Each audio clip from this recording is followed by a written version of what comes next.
Financial freedom, we hear that phrase thrown around all the time, right? But for so many of us, it just feels completely out of reach. Well, here's the thing. The path isn't usually blocked by how much you earn. It's actually blocked by a few surprisingly common mistakes we make, often without even realizing it. Let's dig in. Just let that sink in for a second. The biggest barrier to building wealth isn't what you see on your paycheck. Nope. It's something much closer to home, something we all do every single day. It's because of the small habits we repeat day in and day out. That daily coffee run, the impulse buy on Amazon, that subscription you totally forgot about. It all adds up. But here's the good news, and it's really good news. Because they're just habits, you can change them. And just understanding what they are is the first giant step to taking back control. Okay, so here's our game plan. We're gonna walk through the 5 pillars of financial health. First, we'll get to the real reason we struggle. Then we'll tackle spending versus earning. After that, saving versus investing. Then, how to prepare for the unexpected. And finally, we'll uncover the most powerful foundation for all your wealth. All right, part 1, the real reason we struggle. Look, this isn't about being bad with money. It's about recognizing those small, almost invisible patterns that can quietly drain our finances without us even noticing. And that brings us right to the most fundamental piece of the puzzle, the daily battle between spending and earning. This is the bedrock of your entire financial life, getting a handle on your cash flow. Here it is, the single biggest mistake, spending more than you make.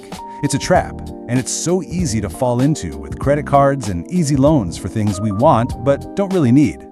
The fix is simple to say, but takes discipline. Spend less than you earn. And it all starts with one simple rule you ask yourself before you buy anything. If I don't need it, I don't buy it. And that leads directly to mistake number 2. You ever get to the end of the month, look at your bank account, and just think, where did it all go? That feeling, it comes from not having a plan for your money. Without a job to do, money just sort of vanishes. But the solution is actually way simpler than you'd think. It's not about some crazy complicated spreadsheet. It's about giving your money a purpose before you spend it.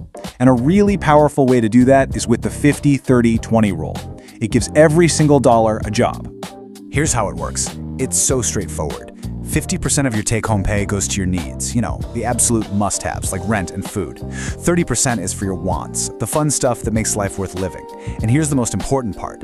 A full 20% off the top goes straight to your future self, to savings, paying down debt, and investing. You pay yourself first. It's non-negotiable.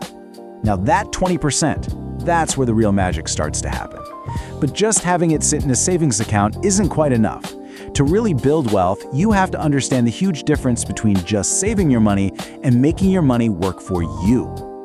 This is so important to get. Saving is absolutely essential for safety, but it's not going to make you wealthy. And why is that? One word, inflation. Think of it like a slow leak. Every year, your cash can buy a little bit less than it could the year before. It's quietly losing its power. Let's think about it this way. Saving is all about safety and short-term goals. It's like putting your money in a safe. It's protected. Investing, on the other hand, is about growth. You're not just storing your money, you're putting it to work, planting seeds so it can grow, and hopefully outpace that slow leak of inflation. Okay, but before you start investing every dollar you've saved, we need to build one more critical layer of protection. We need a safety net. Because, let's face it, life is completely unpredictable. And having a plan for that is what separates a minor headache from a total financial disaster. A car breaks down, a surprise medical bill shows up, you lose your job. These things happen. And if you don't have a cash buffer, the knee-jerk reaction is to throw it on a high-interest credit card. And that can start a debt spiral that undoes all of your hard work. So what's the goal here? The gold standard is to have 3 to 6 months of your essential living expenses tucked away. This isn't money you invest, this is your sleep-at-night fund. It sits in a high-yield savings account where you can get it fast, protecting you when life throws you a curveball. Okay, so finally, we've arrived at the foundation, the one thing that supports all these other pillars. This is, without a doubt, the single most powerful asset you have, and it will determine your financial success more than anything else. The final mistake, and honestly it's the one that causes all the others, is a lack of financial education. Think about it. Most of us were never taught this stuff in school, so it's up to us to learn. Investing in your own knowledge about how money works will give you the best return you will ever see because it makes everything else we've talked about actually click into place. So let's wrap this all up. The path to financial freedom isn't some complex secret. It's about building a solid foundation, one step at a time. Spend less than you earn, give your money a plan, put your money to work through investing, protect yourself with that emergency fund, and maybe most importantly, never, ever stop learning. So I'll leave you with this question to chew on. Of these 5 pillars, which one hits closest to home for you right now?